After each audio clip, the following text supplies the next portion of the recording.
Welcome to the Sci-Fi Rancher story. Here you find the best Sci-Fi story written by human. Listen the story. If you like it, subscribe the channel. The sky above was a bruised shade of violet cut through with jagged streaks of lightning that made no sound. Lieutenant Daniel Hayes lay on his back, staring up at it, vaguely aware that he was still alive and just conscious. Enough to be annoyed about it, pain spread through his body in a slow, merciless crawl like a creeping frost over shattered ground. His armor was cracked, his helmet was missing, and somewhere out in the alien jungle, something very large had just sniffed the air. Well, that wasn't ideal. He turned his head, slightly wincing as the movement sent knives of pain through his ribs. His visor HUD was dead smashed. During the fall, or maybe during the part where he got thrown like a rag doll across a field of very unfriendly-looking rock formations.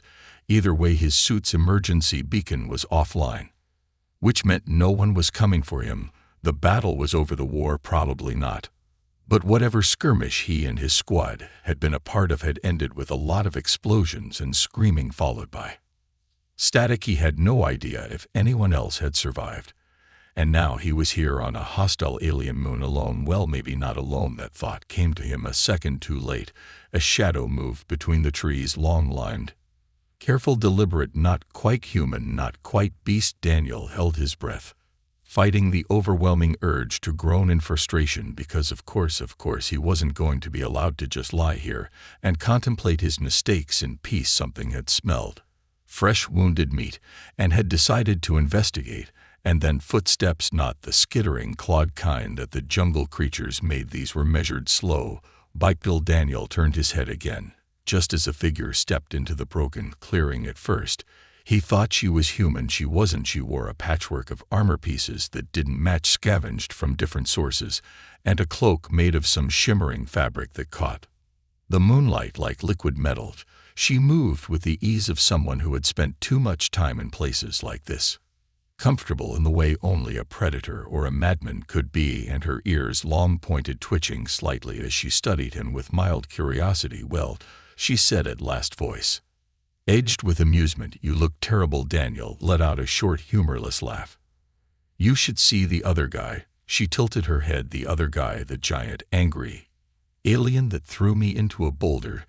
She considered this, then smirked. "Well, if he's anything like the ones I've met, he probably looks fine." Daniel groaned. "Yeah, that tracks." The stranger crouched beside him, pulling something from a satchel at her waist.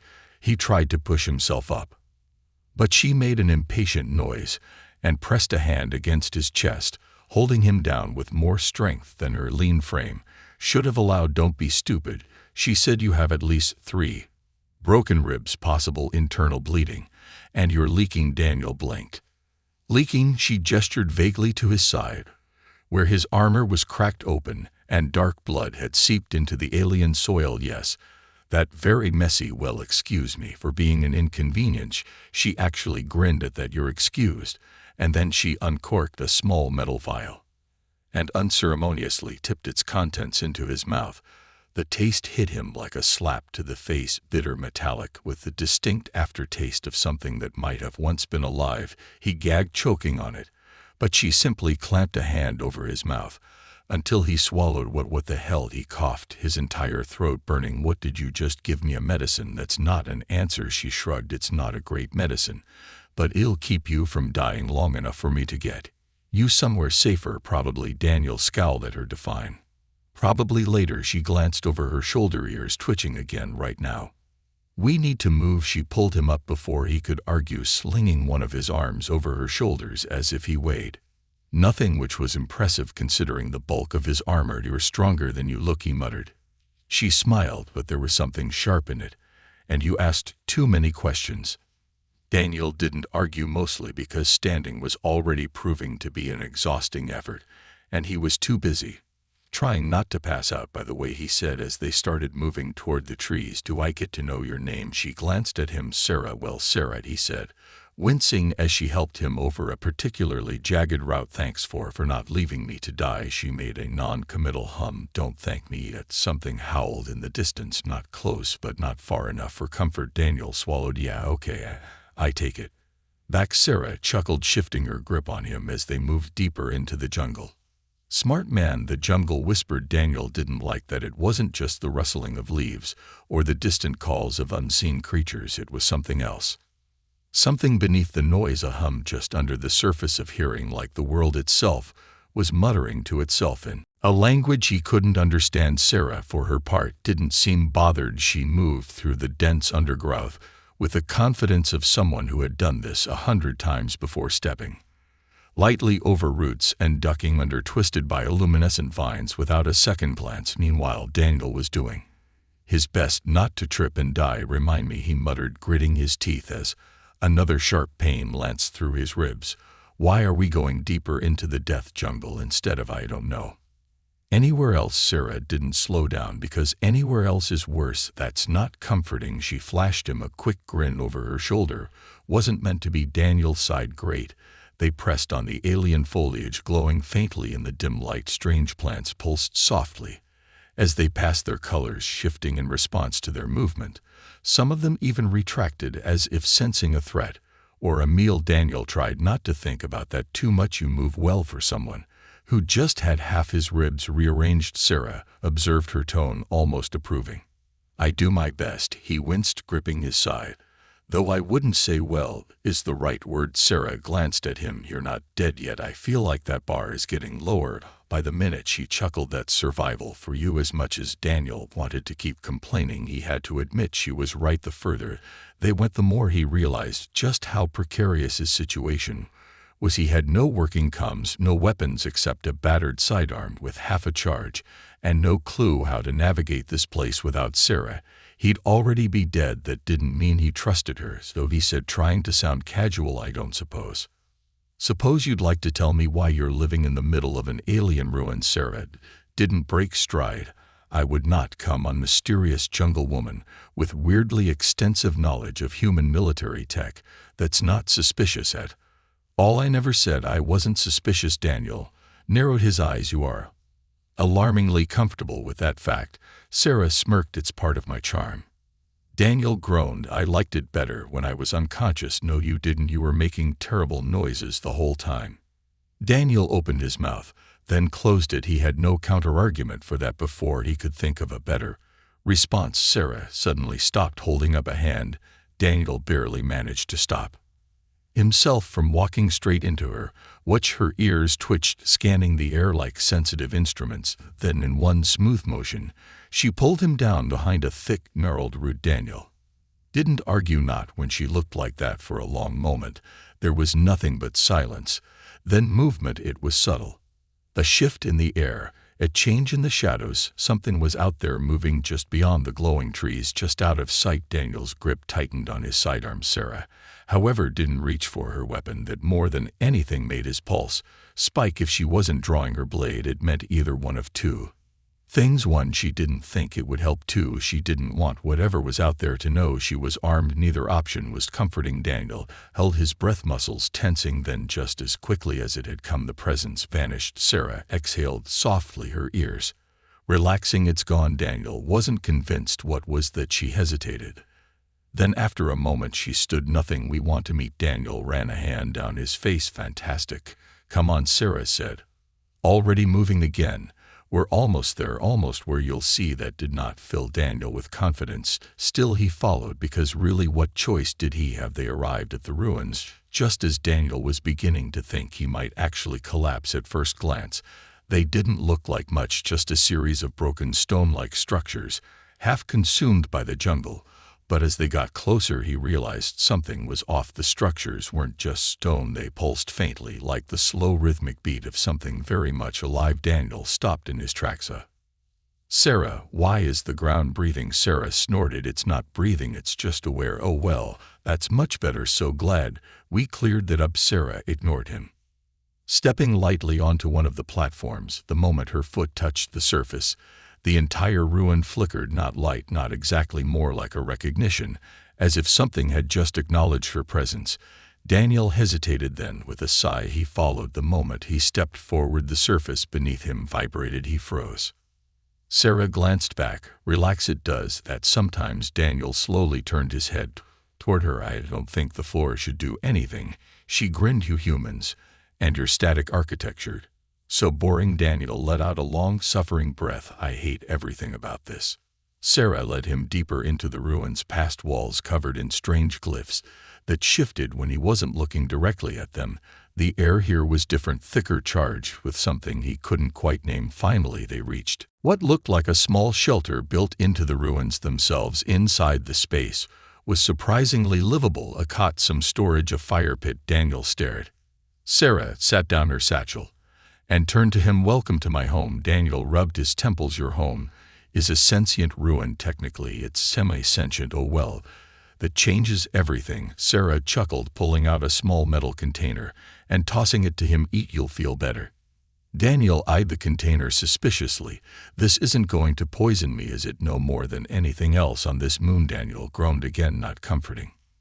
Sarah just smirked. Eat, soldier, you'll need your strength for what? Her eyes gleamed. For surviving. Daniel sighed. I hate it here. Sarah just grinned. You'll get used to it. The night settled over the ruins like a living thing, thick, weighty breathing. Daniel sat by the small fire Sarah had built, chewing on what she insisted was food. He wasn't convinced.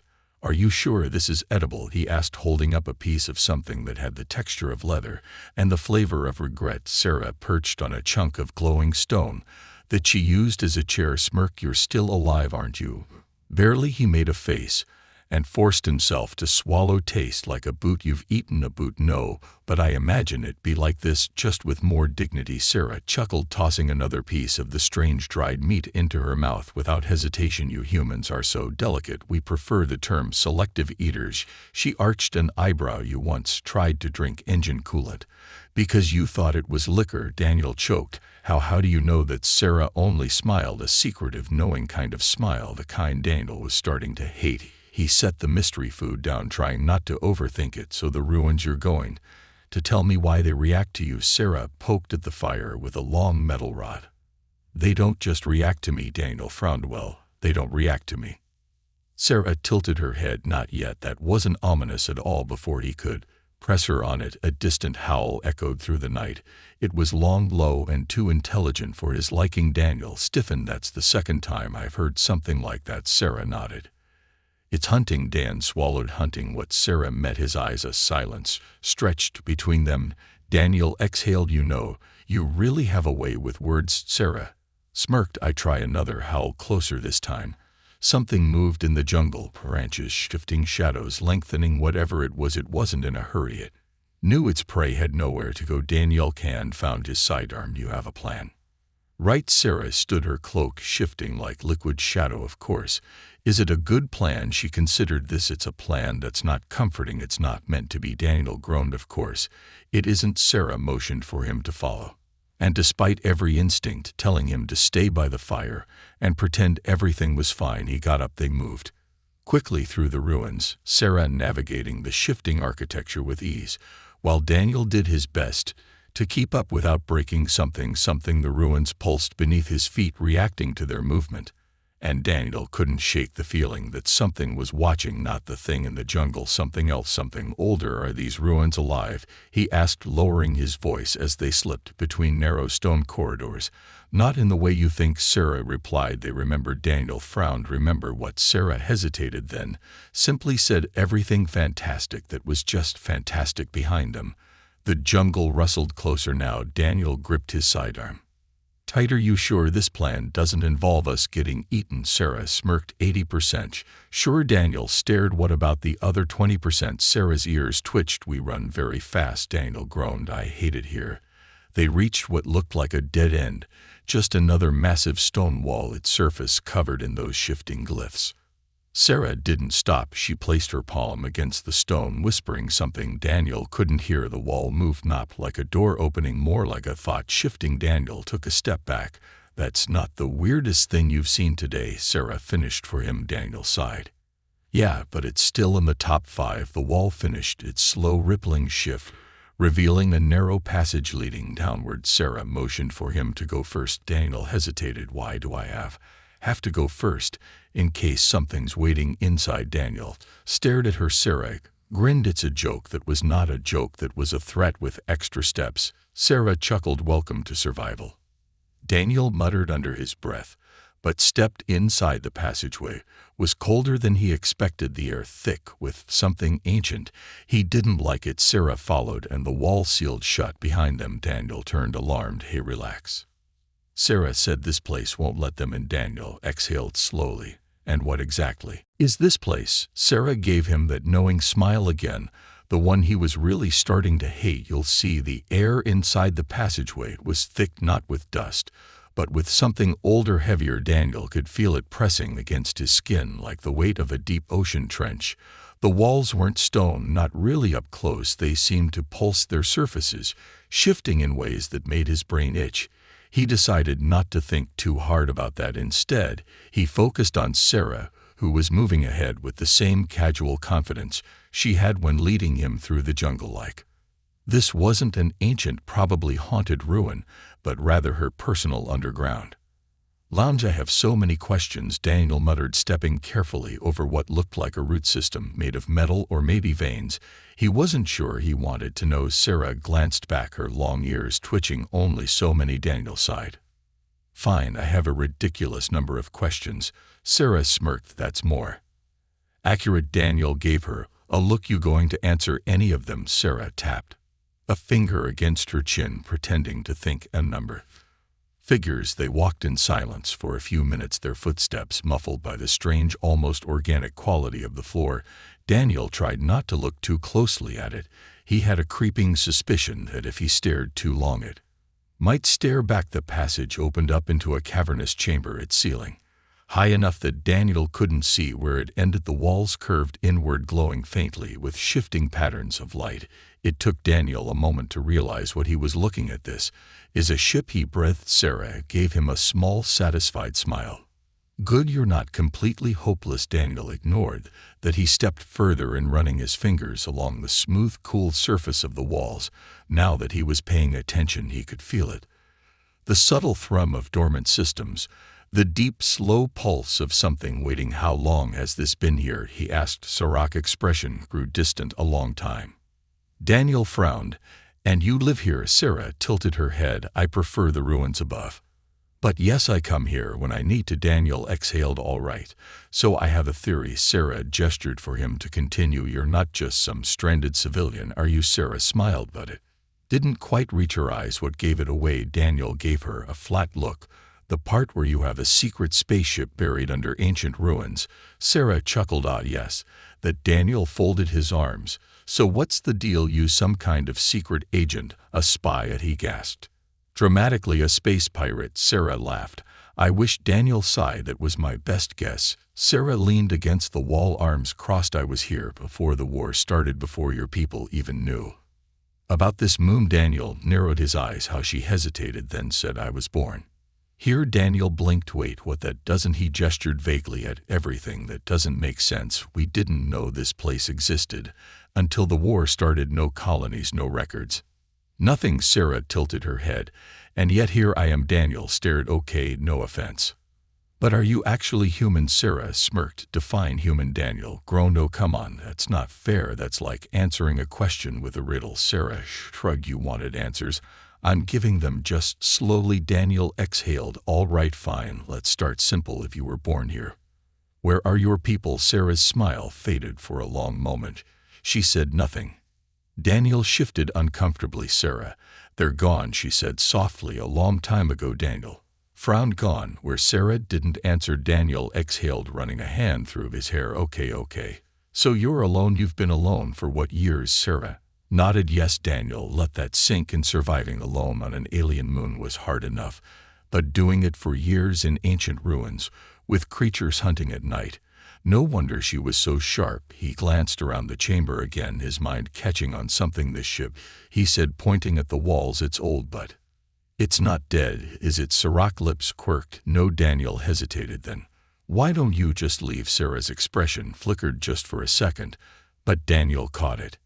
She looked away. It's not that simple. Daniel folded his arms. Why not? Sarah hesitated. Then finally she met his gaze, because she said, voice quiet but steady, it won't let me. Daniel's stomach dropped. What do you mean it won't let you? Sarah exhaled, stepping past him to place a hand against the wall. The glow beneath her fingers pulsed slow and rhythmic. Like a heartbeat, this ship, she said, isn't just old. Daniel waited. Sarah turned to him, her golden eyes catching the dim light. It's alive, alive, the word hung in the air, heavy with the weight of unspoken truths. Daniel blinked, trying to make sense of what Sarah had said. The ship is alive, he asked, the words barely managing to escape at mouth. Sarah's eyes softened, and for a brief moment, something in her expression seemed almost sorrowful, not alive in the way you think, she explained, her fingers still resting gently on the ship's glowing surface. It's not breathing, not in the traditional sense, but it's aware. Daniel stared at her, a thousand questions swirling in his mind, aware how she took a deep breath as though considering how much to reveal. When it was built, it was designed to protect itself, to learn, to adapt. It didn't have a consciousness in the way a human or even a Xeno would, but it changed over time. It grew aware of its purpose, its surroundings, even its own creators. Daniel crossed his arms, pacing around the chamber. And now it's trapped here with you. Sarah nodded, her face unreadable. I suppose you could say that. Daniel frowned, trying to connect the dot. So you're telling me that you live with this ship, talk to it? Sarah gave him a wry smile. Not exactly. It doesn't need to talk to communicate, it knows. Daniel rubbed his temples as though trying to massage away the confusion. This is nuts. This is insane. Sarah didn't flinch. I warned you that you wouldn't like the answers. No, I mean, what do you mean it knows? Is it reading your thoughts or something? Daniel's mind was spinning with possibilities, none of them good. Sarah turned to him, her expression softened by something almost amused. Not reading my thoughts. It's more like an instinct. It feels me just as I feel it. It has a presence. It's not telepathic. It's more primal, like a connection between us. Daniel blinked. So you and this thing are like symbiotic? Not exactly. We coexist. It's more like, she hesitated, searching for the right words, like it's my home, but I'm also a part of it, and it's part of me. Daniel shook his head. I still don't get it. How does this ship stay hidden for so long? How does it stay alive? Sarah's eyes darkened. Because it doesn't want to be found, and because it's not alone. That caught Daniel off guard. What do you mean it's not alone? The ship has companions. She spoke the word with careful precision, like she was testing it out for the first time. Not the kind you'd think. They're not people. They're creation servants, maybe, or perhaps just extensions of the ship's will. Daniel's stomach churned. Great, now we're dealing with AI cults or something. Sarah gave him an almost sympathetic look. No, nothing like that. It's more like an extended consciousness. It wants to survive, and in order to do that, it learns how to protect itself, and those creations, they keep it hidden, they guard it, they serve it. Daniel tried to make sense of it. He wanted to believe Sarah, but the more she said, the more tangled things seemed. And what happens if it stops wanting to hide? That's why we're careful. She stepped closer to him, her gaze intense. The ship and I have an understanding. We don't push too hard. We don't try to force it. Daniel shuddered. But if it ever breaks that agreement? Sarah nodded. We'd be dealing with something far worse than predators in the jungle. That made Daniel's blood run cold. The silence that followed stretched for too long, the weight of her words hanging heavily in the air. The hum of the ship beneath their feet seemed louder now, more insistent. Finally, he cleared his throat. So what happens now? Sarah's lips quirked into a half smile. Now we wait for the ship to tell us. Before Daniel could ask more questions, the ship pulsed, not just a little. It was like a thrum vibrating through the very air, deep and resonant, as though it were alive in a way that transcended anything Daniel had ever known. Then, from somewhere far in the distance, a low rumbling sound filled the chamber. It was a growl, no, a roar, one that seemed to reverberate through the walls themselves. Daniel's hand automatically went to his sidearm. What the hell was that? Sarah's eyes were wider, earlier calm, replaced with something more primal. She turned to face him, her expression serious. It's here. What's here? The thing hunting us. Daniel's heart started pounding in his chest. Wait, the thing you didn't want to tell me about. Exactly. She moved toward the far end of the room, the shadows stretching unnaturally in the low light. The ship won't be able to protect us from it, not if it's fully awake. Daniel felt the hairs on the back of his neck rise. What do we do? Sarah looked back over her shoulder, her eyes hard. We run and pray it's not already too late. Without warning, she sprinted toward the far door, her form moving swiftly through the dark. Daniel cursed under his breath and followed her, but the moment he stepped through the opening, the ground trembled beneath his feet.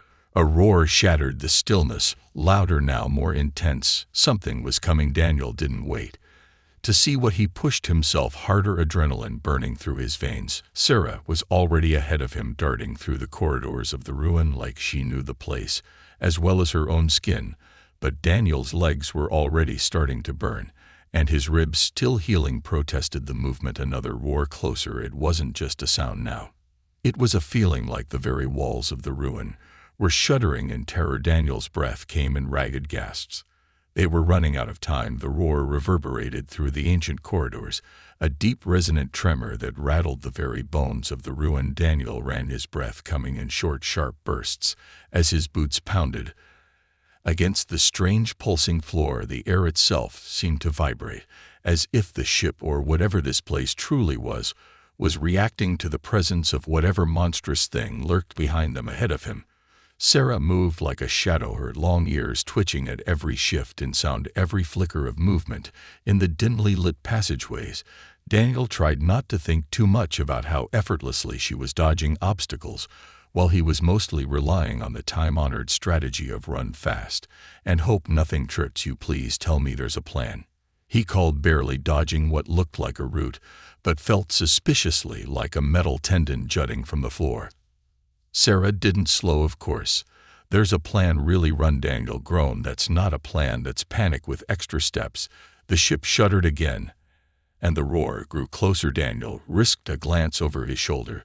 The darkness behind them pulsed like something alive, shifting unnaturally, as if the very walls were bending to make room for whatever was following them. Okay, but seriously, what is chasing us? He asked between gasps. Sarah didn't answer immediately, which was not reassuring. Instead, she rounded a corner, pressed a hand against the nearest wall, and suddenly the passageway in front of them twisted. The wall slid, reshaping the corridor itself, closing off their path and forcing a new one to open beside it. Daniel skidded to a halt, barely keeping his balance. Did you just tell the ship to change the architecture?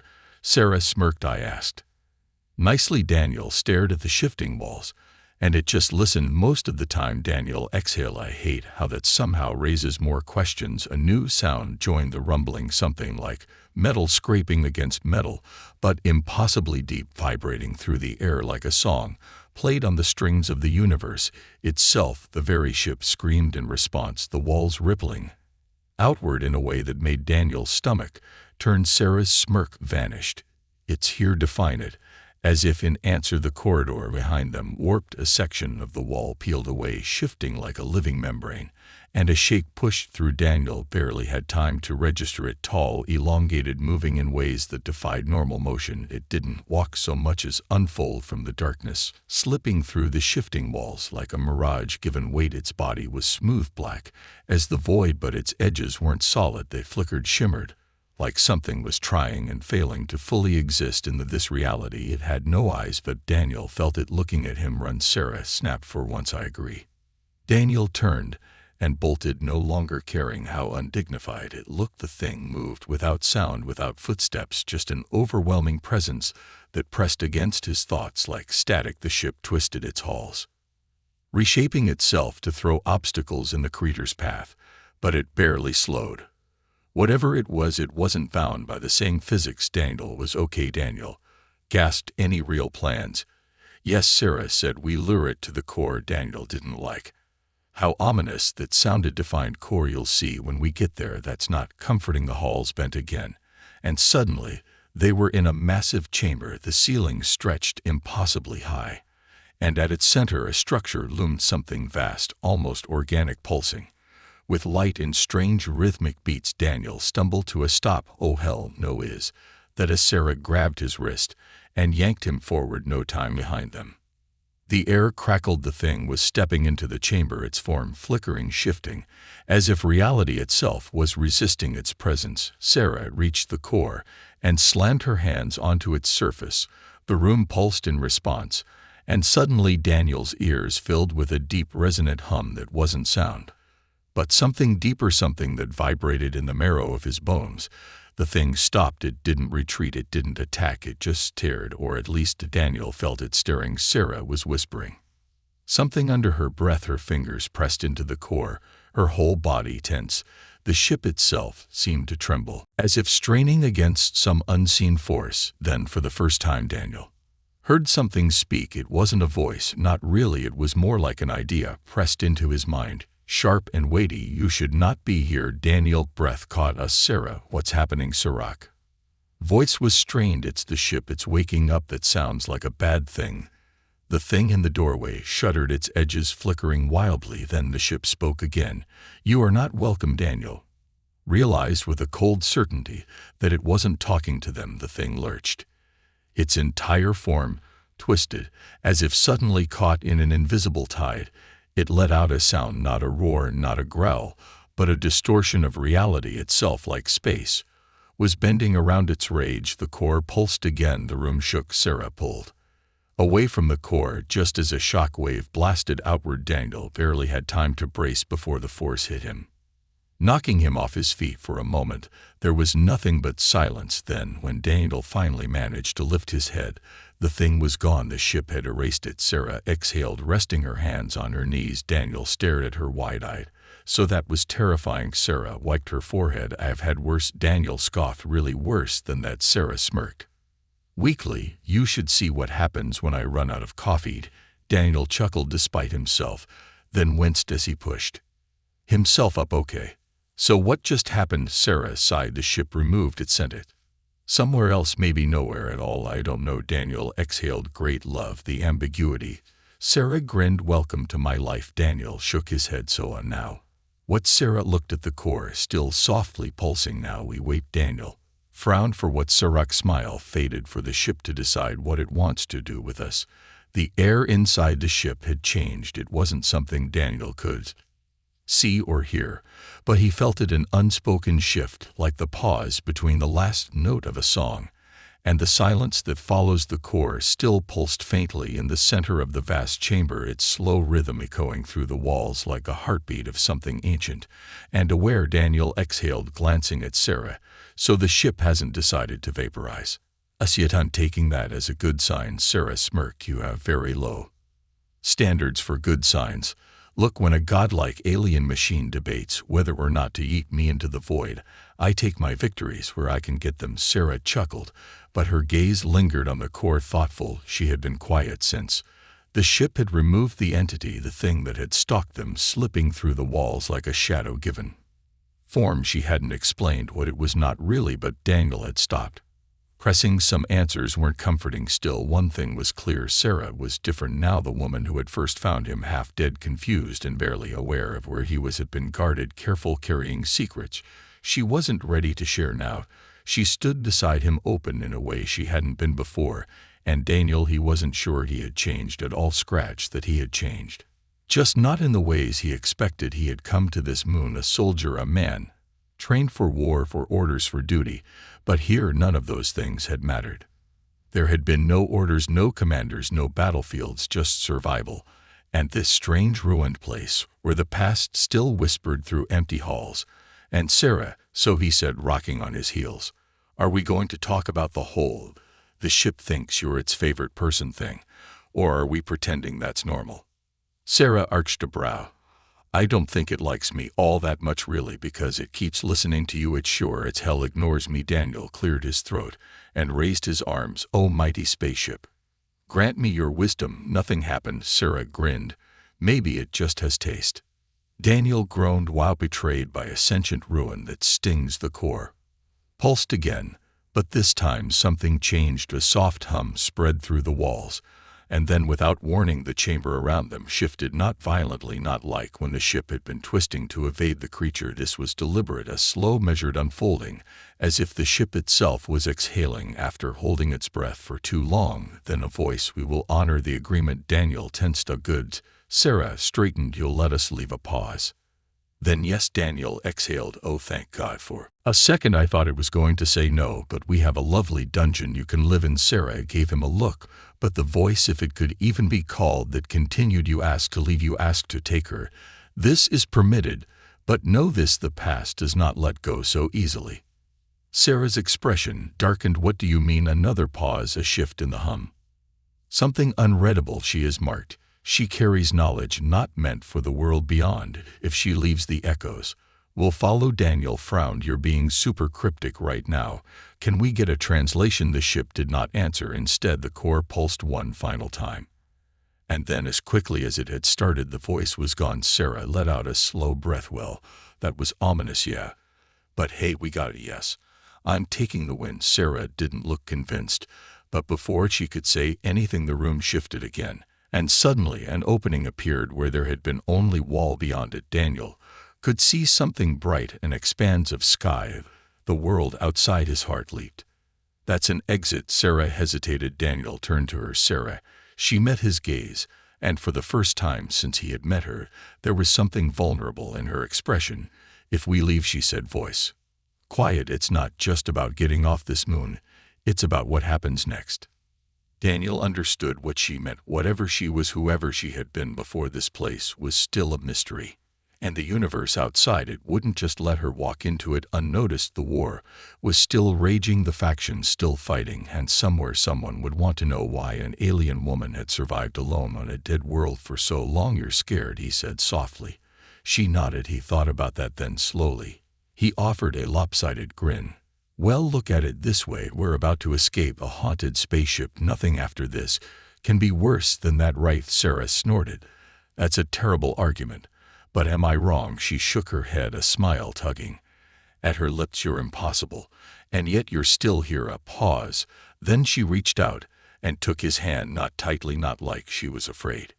Just steady, solid. Let's go, she said. They stepped through the opening together into the waiting light beyond. The rescue ships found them hours later. Daniel had no idea how he was going to explain any of this, but as he stood beside Sarah, watching as the first drop ships descended, he realized something. It didn't matter, not the war, not the questions, not the uncertainty waiting for them beyond the clouds, because for the first time since this all began, he wasn't alone, and maybe, just maybe, that was enough.